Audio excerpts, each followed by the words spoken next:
Unsaon pag-edit og video nga atong butangan og voice over. So ing-anion ra nato. Moadto ta sa atong CapCut nga apps og atong pinduton. Pangitaon nato ang new video. Pinduton nato na. Kay moadto ta sa atong gallery.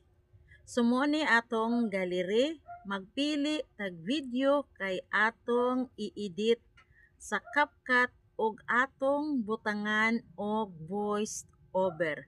So karon kung makapili na ta, ato nang pinduton og ing-ani dadayon atong makita sama aning akoa. So karon mao ni atong butangan og voice over. Ato nang pinduton ng linya nga puti diha padulong sa daplin sama ani ning abot na sa daplin ang linya nga puti. Dayon pangitaon nato ang volume kay kuhaan nato tingog ng video nga adunay ning istorya or kung atong video banha adunay video key atong gamitan og volume. I-off nato ng volume.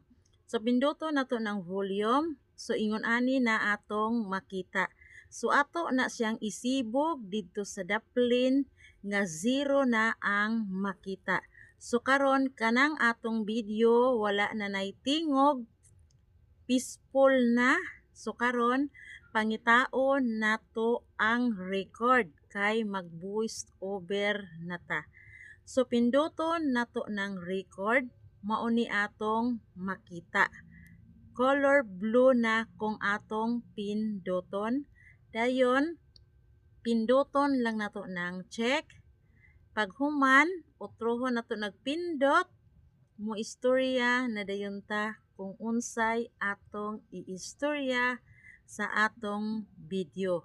So karon inig human natog istorya, ato lang podayon ng pinduton utro aron maop kay basin dili ta makabantay giganahan tag istorya na human na di ay atong video ning lapas na di ay ta.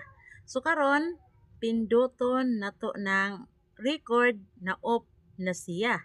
So mao na dayon ni atong makita sa atong video aduna nay mulyok-lihok nga color blue diha nga mulingkleng buot pasabot maunay atong